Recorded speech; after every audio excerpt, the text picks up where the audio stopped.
Good morning, students. Today we are going to deal the next chapter, that is accounting for not-for-profit organization.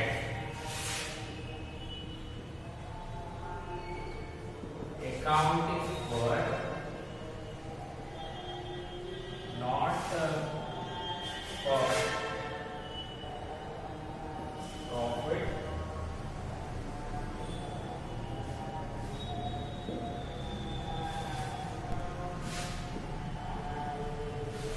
Right. This is the next chapter that is accounting for not-for-profit organization. Normal గా మనం చూసామనుకోండి, this total liability theory, just you need to understand. Okay. So మనము normal గా చూసామనుకోండి ఏమవుతుంది, ఒక organisation అంటే మనము ఏదైనా ఒక కంపెనీ చూసామనుకోండి, కంపెనీ వీళ్ళ మెయిన్ గోల్ ఏముంటుంది మనకి. సపోజ్ మీరు ఏదైనా బిజినెస్ స్టార్ట్ చేశారు, మీ గోల్ ఏంటి, టు ఎర్న్ ప్రాఫిట్ కదా. మీ అల్టిమేట్ గోల్ వచ్చేసి sales, purchases, let it be anything. మీరు ఎలాంటి బిజినెస్ ట్రాన్సాక్షన్స్ చేసినా సరే మీ అల్టిమేట్ గోల్ వచ్చేసి ప్రాఫిట్ ఎర్న్ చేయాలి, అంతే కదా. ఊరికే చేస్తామా మనము? చెయ్యము. అంటే మనము జస్ట్ ఫర్ ప్రాఫిట్ సేక్ చేస్తాము. వాటన్నిటిని కూడా మనం ఏమంటాము అంటే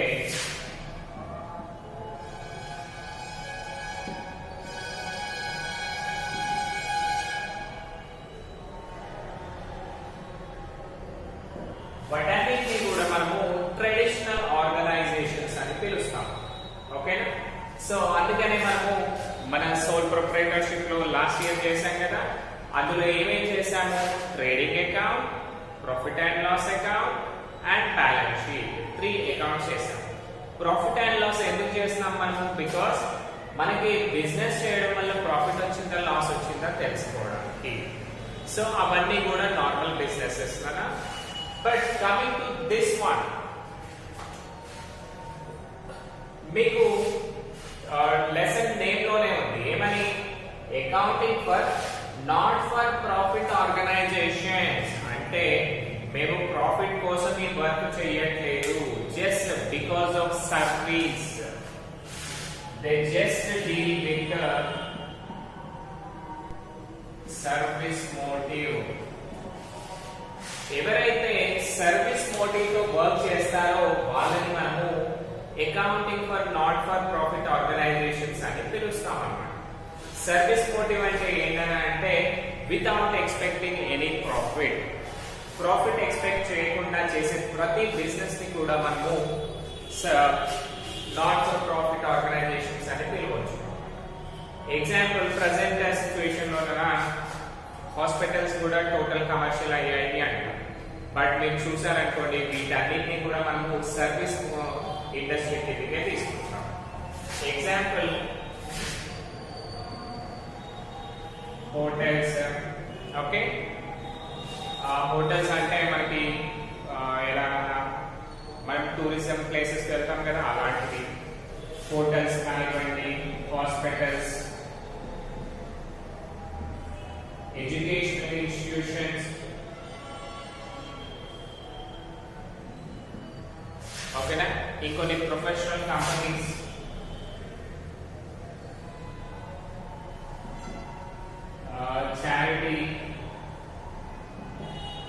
చారిటబుల్ ఇన్స్టిట్యూషన్స్ ఉంటాయి కదా.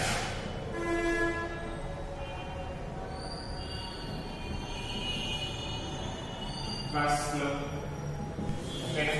సపోజ్ ఇప్పుడు మదర్ టెరెసా ట్రస్ట్ కానివ్వండి, లేకపోతే మనకు చూసుకుంటే క్రై ఫౌండేషన్ అని ఉంటుంది, ఇంటర్నేషనల్ లెవెల్లో ఉంటుంది క్రై ఫౌండేషన్. చారిటీ ఇన్స్టిట్యూషన్స్ అంటే ఇవే అనమాట. మళ్ళీ మనము అనాథ పిల్లలకి కూడా చూస్తూ ఉంటాం కదా. మనకు నియర్ బై చూసుకుంటే షేర్గూడలో ఉంది కదా, బ్లైండ్ స్కూల్ ఉంది కదా, దాన్ని కూడా మనము చారిటీ ఇన్స్టిట్యూషన్స్ ట్రస్ట్ కిందకి తీసుకురావచ్చు. అంటే వీళ్ళు ఏం చేస్తారు, వీళ్ళు కూడా లిటిల్ బిట్ ఆఫ్ అమౌంట్ తీసుకుంటారు. బట్ ఎందుకు తీసుకుంటారు, టు సర్వైవ్. ఓకేనా. టు సర్వైవ్ మాత్రమే డబ్బులు తీసుకుంటారు. కానీ దాని నుంచి మేము ప్రాఫిట్స్ ఎర్న్ చేయాలి, ఇంకో 2 బ్రాంచెస్ పెట్టాలి అనే విధంగా ఉంటుంది. సపోజ్ మీరు షాపింగ్ మాల్స్ చూసారనుకోండి, కేఎల్ఎం కానీ, ఆర్ఎస్ బ్రదర్స్ కానీ, జేసీ కానీ, ఇంకా ఏమొచ్చాయన్నా అన్లిమిటెడ్, రిలయన్స్, ఇవన్నీ ఏం చేస్తున్నాయి మనకి? అవన్నీ కూడా ప్రాఫిట్ మోటివ్తో వర్క్ చేస్తాయి. అందుకనే డిఫరెంట్ బ్రాంచెస్ పెట్టుకొని వాళ్ళకి కావాల్సినంత ఇన్కమ్ ని జనరేట్ చేసుకుంటాం. అందుకే వాటి మనము ట్రెడిషనల్ ఆర్గనైజేషన్స్ అన్నాము. Okay, but versus this one hospitals చూసామనుకోండి, హాస్పిటల్స్ వాళ్ళు ఏం చేస్తారు? వాళ్ళు డబ్బులు అంటే పార్షియల్ గా తీసుకోవాలని దట్స్ ద రూల్. సో వాళ్ళ maintenance cost of hospital doctors cost ఎంతైతే అవుతుందో అంతే తీసుకుంటారు. నెక్స్ట్ ఎడ్యుకేషనల్ ఇన్స్టిట్యూషన్స్, వీళ్ళు కూడా profit and loss accounts maintain చేయరు. ఎందుకు అంటే because they are in service industry, service motive తో మాత్రమే వర్క్ చేస్తారు. అంటే లెక్చరర్స్ కి సాలరీస్ ఎంత ఇవ్వాలి, బిల్డింగ్ రెంట్ ఎంత పే చేయాలి, అంటే వీటన్నింటినీ బేస్ చేసుకొని మాత్రమే డబ్బులు అనేవి తీసుకుంటారు. దానికి మించి ఎక్సెస్ తీసుకోరు. ఓకే, ప్రొఫెషనల్ ఇన్స్టిట్యూషన్స్, మీరు ఏదైనా బిగ్ కంపెనీస్ చూసారనుకోండి, సత్యం, విప్రో, డెలాయిట్, ఇలా డిఫరెంట్ కంపెనీస్, వాళ్ళంతా ఏం చేస్తారన్నా వాళ్ళ దాంట్లో షేర్ అయితే ఉందో దాని నుంచి మళ్ళీ ఒక ట్రస్ట్ మెయింటైన్ చేస్తారు. ఎందుకంటే డైరెక్ట్ గా వాళ్ళే పీపుల్ కి సర్వీస్ చేయడానికి. దాని గురించి మీకు ఇంకొకటి ఉంటుందన్నా సిఎస్ఆర్ ప్రోగ్రామ్ అని ఉంటుంది, కార్పొరేట్ సోషల్ రెస్పాన్సిబిలిటీ. సో ఈ క్లాస్ కూడా మనం ఫ్యూచర్ లో డిస్కస్ చేస్తాము in theory part. Okay, corporate social responsibility అంటే ఏంటి అంటే మనము వచ్చే ప్రతి లాభంలో 2% షేర్ అనేది కంపల్సరీ పబ్లిక్ కి సర్వీస్ చేయాలి అనే మోటివ్తో తీసుకుంటారు. దాన్నే మనము కార్పొరేట్ సోషల్ రెస్పాన్సిబిలిటీ అంటాం. ఓకే, దీని గురించి మనకి టోటల్ ఒక లెసన్ ఉంది కదా, then will discuss in more detail with them. Okay, charity institutions, ఇవి అనాథాశ్రమాలు ఇవన్నీ ఉంటాయి కదా, ఇవన్నింటినీ కూడా మనము చారిటీ ఇన్స్టిట్యూషన్స్ అంటాం. వీళ్ళందరూ కూడా ఏం చేస్తారన్నా డబ్బుల కోసం చేయరు, వాళ్ళంతా కూడా సర్వీస్ మోటివ్తో ఉంటారు. ఓకే, వీళ్ళంతా సర్వీస్ మోటివ్తో ఉన్నా కానీ మళ్ళీ వాళ్ళ మెయింటెనెన్స్ కి కాస్ట్ కావాలి కదా, అంటే కొంచెం డబ్బులు అనేవి కావాలి కదా. మేము చారిటీ చేస్తాం, మాకు ఇల్లు కావాలి కానీ ఇల్లు వచ్చేస్తుందా? కాదు. సో దాని గురించి మళ్ళీ చందాలు తీసుకోవడం ఇలాంటివి చేస్తూ ఉంటారు కదా, డొనేషన్స్, రైట్?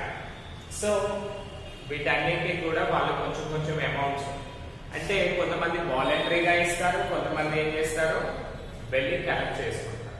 ఎవరైనా బిగ్ సెలబ్రిటీస్ వాళ్ళు ఉన్నారనుకోండి, సార్ మేము ఇలా చారిటీ బేసిస్ లో చేయాలి అనుకుంటాం, మాకు కొంచెం అమౌంట్ కావాలి అంటే వాళ్ళు ఏం చేస్తారు అన్న ఇచ్చేస్తారు కదా.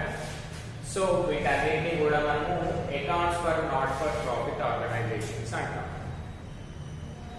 సింపుల్ గా ఏమన్నట్టు, ఏవైతే బిజినెస్ లో మనీ గురించి, మనీ ప్రాఫిట్ గురించి ఎక్స్పెక్ట్ చేయకుండా చేస్తాయో వాటన్నిటిని కూడా మనం ఏమనాలి? చారిటీ ఇన్స్టిట్యూషన్స్ అని పిలవాలి. ఓకేనా? So now coming to the accounting records.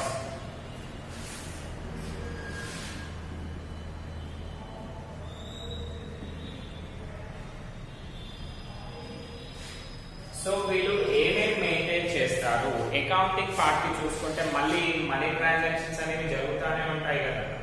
So వీళ్ళు ఏమేమి మెయింటైన్ చేస్తారు అంటే ఫస్ట్ వన్ చూడండి. Okay, first one organisation for profit.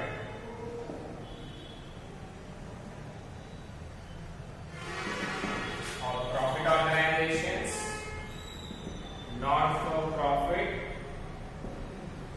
Organisations. అంటే టూ పార్ట్స్ ఉన్నాయి మనకి, organisations for profit and not for profit. Profit organisations అంటే ఏంటి?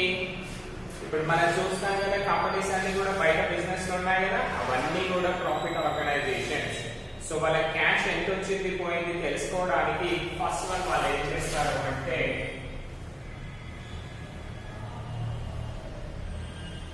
క్యాష్ అకౌంట్ ని ప్రిపేర్ చేస్తారు. అంటే మనకి డబ్బులు వచ్చాయా లేదా ఇవన్నీ చూసుకోవడానికి వాళ్ళు చేసేది cash account.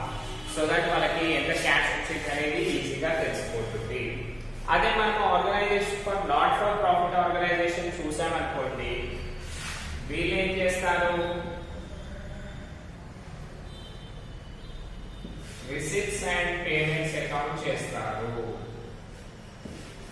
Receipts and payments account అంటే ఏంటంటే ఆ ఇయర్లో ఎన్ని డబ్బులు వచ్చాయి, మళ్ళీ మనం ఎంత ఖర్చు పెట్టాము బయట వాళ్ళకి, ఇవన్నీ చెప్పేదాన్నే మనము రిసిప్ట్స్ అండ్ పేమెంట్స్ అకౌంట్ అని పిలుస్తాం అన్నమాట. సో దాన్ని summary of cash and bank transactions.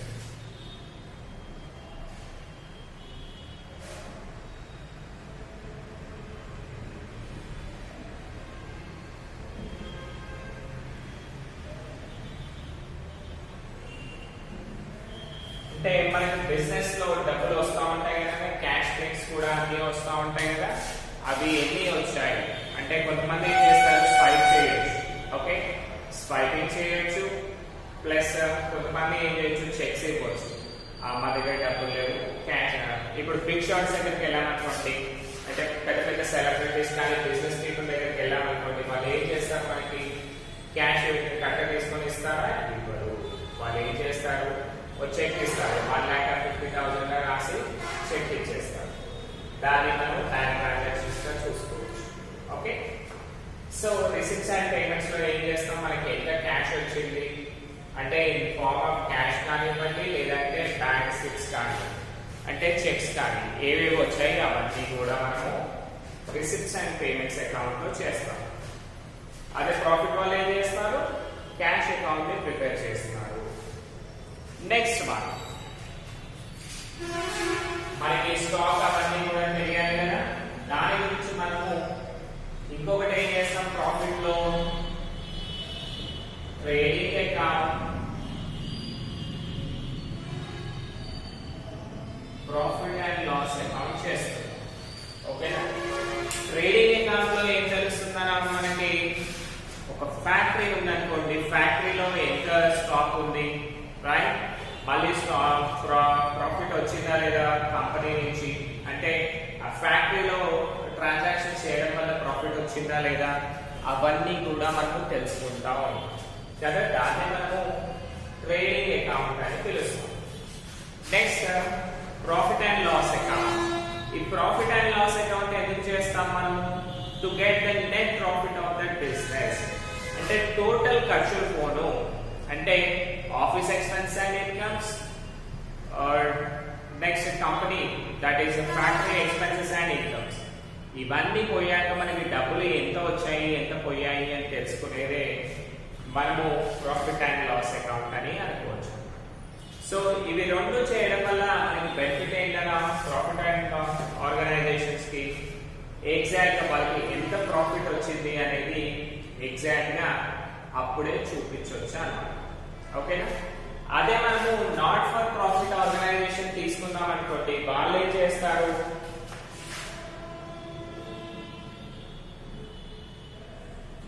Income and expenditure account, income and expenditure account ని ప్రిపేర్ చేస్తారు.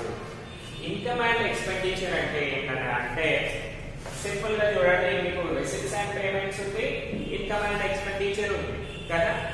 రిసిప్ట్స్ అండ్ పేమెంట్స్ అకౌంట్ ఏం చేస్తారు అంటే నార్మల్ గా అది ఎనీ ఇయర్, ఈ year, next year, previous year అవన్నీ ఏం చూడరు, వచ్చిన డబ్బులన్నీ తీసుకునేది receipts and payments account. Okay, but income and expenditure account ఏం చేస్తుంది అంటే ప్రజెంట్ ఆ ఇయర్ కి సంబంధించిన అమౌంట్ ఎంతైతే వచ్చిందో వాటిని మాత్రమే కన్సిడర్ చేస్తుంది. That is income and expenditure account. ఓకేనా, సో ఈ ఇన్కమ్ అండ్ ఎక్స్పెండిచర్ అకౌంట్ లో ఏం చేస్తారన్నా ఓన్లీ రెవెన్యూ రిసిప్ట్స్ మాత్రమే రాస్తారు అన్నమాట. క్యాపిటల్ రెవెన్యూ ఇవన్నీ కూడా మనం ఫ్యూచర్ క్లాసెస్ లో డిస్కస్ చేస్తాము. Okay, so income and expenditure account చేయడం వల్ల మనకి ఆ ఇయర్ లో ఎంత అమౌంట్ అయితే వచ్చింది, ఆ ఇయర్ కి సంబంధించి ఎంత అమౌంట్ వచ్చింది, నెక్స్ట్ వచ్చిన అమౌంట్ లో ఎంత సేల్ అండ్ ఖర్చు పెట్టాము, ఎక్స్పెండిచర్ చూపించాము, వాటన్నిటిని కూడా డిస్కస్ చేసేది మనకి income and expenditure account. Okay. Next, coming to the last one, that is profit and loss వాళ్ళు ఏం చేస్తారు? Next one, balance sheet. Okay. To know the net worth of the assets and liabilities of the business. అంటే ఆ business లో ఆస్తులు ఎన్ని ఉన్నాయి, అప్పులు ఎన్ని ఉన్నాయి కదా, అంటే అసెట్స్ అండ్ లయబిలిటీస్ ఎన్ని ఉన్నాయి, కంపెనీ ఫైనాన్షియల్ పొజిషన్ ఏంటి, ఇవన్నీ కూడా తెలుసుకోవడానికి మనం నెక్స్ట్ మనం ఏం చేస్తున్నాము, బ్యాలెన్స్ షీట్ ని ప్రిపేర్ చేస్తున్నాము. ఓకే, సో ఈ బ్యాలెన్స్ షీట్ ప్రిపేర్ చేయడం వల్ల మనకి అసెట్స్ లయబిలిటీస్ ఇవన్నీ కూడా మనం తెలుసుకోవచ్చు. రైట్. నెక్స్ట్ లాస్ట్ వన్, మనము నాట్ ఫర్ ప్రాఫిట్ ఆర్గనైజేషన్ చూస్తున్నాం. వీళ్ళు కూడా ఏం చేస్తారు, ఎగ్జాక్ట్లీ బ్యాలెన్స్ షీట్ ని ప్రిపేర్ చేస్తారు.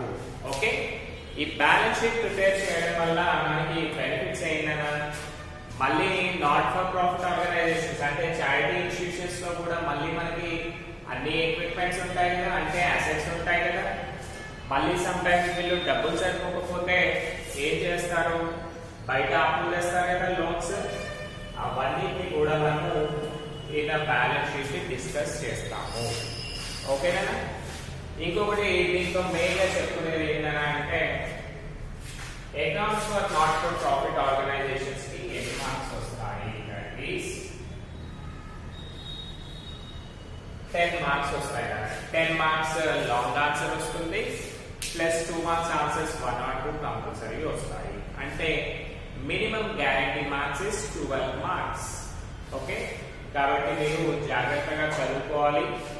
నెక్స్ట్, ఇందులో మీకు 2 ప్రాబ్లమ్స్ ఉంటాయి. ఇప్పుడు డిప్రిసియేషన్ చూసామనుకోండి, దాంట్లో ఏముంది, straight line method, diminishing balance method, అందులోంచి ఎన్ని వన్ వస్తుంది కదా.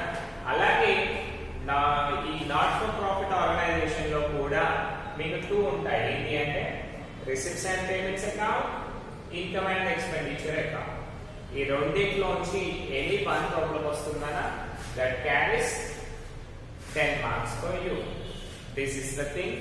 సో మీరు ఏం చేయండి, జాగ్రత్తగా వీటిని చదువుకుంటా ఉండండి. సో మీరు సింపుల్ గా చూసుకుంటే కదా ఏమేమి ఉన్నాయి, ప్రాఫిట్ ఆర్గనైజేషన్ వాళ్ళు క్యాష్ అకౌంట్ ప్రిపేర్ చేస్తారు, trading and profit and loss account prepare చేస్తారు, బ్యాలెన్స్ షీట్ ప్రిపేర్ చేస్తారు. But whereas not for profit organisation వాళ్ళు ఏం చేస్తున్నారు, ఓన్లీ రిసిప్ట్స్ అండ్ పేమెంట్స్, అంటే వాళ్ళకి క్యాష్ వచ్చిందా, బ్యాంక్ ట్రాన్సాక్షన్స్ వచ్చినాయా వాటిని చూసుకుంటున్నారు. నెక్స్ట్ ఇన్కమ్ అండ్ ఎక్స్పెండిచర్, అంటే ఆ ప్రెసెంట్ ఇయర్ లో మనకి ఇన్కమ్ వచ్చిందా, ఎక్స్పెండిచర్ వచ్చిందా తెలుసుకోవాలి కదా, దాని గురించి. Next balance sheet. Balance sheet అంటే ఏంటి, అసెట్స్ అండ్ లయబిలిటీస్ ఎన్నైతే ఉన్నాయో వాటి గురించి డిస్కస్ చేసేదాన్ని మనము బ్యాలెన్స్ షీట్ అని పిలుస్తాము. These are the things. ఇంకొకటి దీంట్లో సమ్ టర్మ్స్ ఉంటాయి. టర్మ్స్ అంటే ఇప్పుడు బేసిక్ అకౌంటింగ్ టర్మ్స్ ఉన్నాయి కదా, అలాగే కొన్ని టర్మ్స్ ఉంటాయి. అవన్నీ కూడా మనము నెక్స్ట్ క్లాసెస్ లో డిస్కస్ చేద్దాము. Okay, so these are the things. మళ్ళీ మనం ఒకసారి రీహ్యాప్ చేసామనుకోండి, నార్మల్ గా every company wants to earn profit, that is the ultimate goal. But మనకి నాట్ ఫర్ ప్రాఫిట్ ఆర్గనైజేషన్ ఏం చేస్తుంది, ఓన్లీ సర్వీస్ మోటివ్ తోటే వెళ్తుంది. అంటే వాళ్ళకి ఎంతైతే అమౌంట్ కావాలో అది మాత్రమే వాళ్ళు రికవర్ చేసుకుంటా ఉంటారు కదా. Example hotels, hospitals, educational institutions, professional institutions, companies, charity institutions and trust, వీళ్ళంతా కూడా సర్వీస్ మోటివ్ తో, అంటే ప్రజలకి ఏదో ఒక సేవ చేయాలి. ఓకే, ప్రజలకి ఏదో ఒక సేవ చేయాలి అని చెప్పేదాన్ని సర్వీస్ మోటివ్ అంటే. ఇప్పుడు మీరు చూసుకుంటే కదా కార్పొరేట్ కంపెనీస్ అలా, సపోజ్ టాటా కంపెనీ చూసామనుకోండి, వీళ్ళు ఏం చేశారు, సర్వీస్ మోటివ్ కింద చారిటీ ఇన్స్టిట్యూషన్స్ కింద టాటా ట్రస్ట్, ఓకేనా? ఈ టాటా ట్రస్ట్ ఏం చేస్తుందనా అంటే ఎవరైతే పూర్ పీపుల్ ఉన్నారో వాళ్ళందరికీ కూడా హాస్పిటల్ ఖర్చులు అవన్నీ కూడా వాళ్ళే భరిస్తారు. ఓకేనా? అలాగే మీరు ఇంకొకటి ఏం తీసుకోవచ్చు అంటే ప్రొఫెషనల్ కంపెనీస్ లో రిలయన్స్ తీసుకోవచ్చు. రిలయన్స్ తీసుకుంటే ముఖేష్ అంబానీ, అనిల్ అంబానీ ఉన్నారు కదా, వాళ్ళ ఫాదర్ పేరు పైన ధీరుభాయ్ అంబానీ పేరు పైన, ఓకే, ధీరుభాయ్ అంబానీ పేరు పైన ఒక హాస్పిటల్ వాళ్ళు ఏం చేస్తారు, వాళ్ళ ఎంప్లాయీస్ కి కానీ ఆ చుట్టుపక్కల ఉన్న పూర్ పీపుల్ ఉంటారు కదా వాళ్ళందరికీ కూడా ఫ్రీ ఆఫ్ కాస్ట్ లో ఏం చేస్తారు, హాస్పిటల్ ఖర్చులు అన్ని భరించి వాళ్ళకి సర్వీస్ చేస్తారు. అంతేకాకుండా మనము ఇప్పుడు దగ్గరలో మన హైదరాబాద్ లో చూసుకున్నాం అనుకోండి, బస్వతారకం క్యాన్సర్ హాస్పిటల్ అని ఉంది. ఓకే, ఎన్టీఆర్ తెలుసు కదా మీకు, రైట్? పెద్ద ఎన్టీఆర్, చిన్న ఎన్టీఆర్ కదా. సో మన మిస్సెస్ పేరు బస్వతారకం. సో ఇప్పుడు బాలకృష్ణ వీళ్ళంతా ఉన్నారు కదా, వాళ్ళంతా ఏం చేస్తారు, ఈ క్యాన్సర్ హాస్పిటల్ ఖర్చులన్నీ కూడా వాళ్ళే భరిస్తారు. ప్లస్ దాంట్లో ఎవరైతే పూర్ పీపుల్ ఉన్నారో అంటే మంచి వాళ్ళు ఉంటే వాళ్ళకి ఛార్జెస్ చేసే ఛాన్స్ ఉంటుందనా, ఎవరైతే క్యాన్సర్ పేషెంట్స్ ఉంటారో వాళ్ళందరికీ కూడా ఫ్రీ ఆఫ్ కాస్ట్ లో మెడిసిన్స్ అనేవి ఇస్తారు. అంతేందుకు మనము అలాగే చూసుకుంటే హాస్పిటల్స్ ఇవన్నింటినీ కూడా అలాగే కన్సిడర్ చేయొచ్చు. మీరు చూడండి సింపుల్ గా సర్వీస్ ఇండస్ట్రీ తెలుసు కదా, మీరు ఫస్ట్ ఇయర్ లో చదువుకుంటారు, హోటల్స్, టూరిజం ఇవన్నీ కూడా సర్వీస్ ఇండస్ట్రీ కదా. సో వాటన్నిటిని కూడా మనము నాట్ ఫర్ ప్రాఫిట్ ఆర్గనైజేషన్స్ అని కన్సిడర్ చేయొచ్చు. దీస్ ఆర్ ద థింగ్స్ అన్నా. ఇవన్నీ మీరు జస్ట్ మీకు ఎంత హ్యాపీగా ఐడియా ఉంటే అంత ఈజీగా ప్రాబ్లమ్స్ అనేవి చేయొచ్చు. ఓకేనా? సో నెక్స్ట్ క్లాస్ వచ్చేసిన మీకు క్యాపిటల్ థింగ్స్ అంటే ఏంటి, క్యాపిటల్ ఐటమ్స్ అంటే ఏంటి, రెవెన్యూ ఐటమ్స్ అంటే ఏంటి, ఇవన్నీ కూడా మనము డిస్కస్ చేద్దాం. Okay, thank you.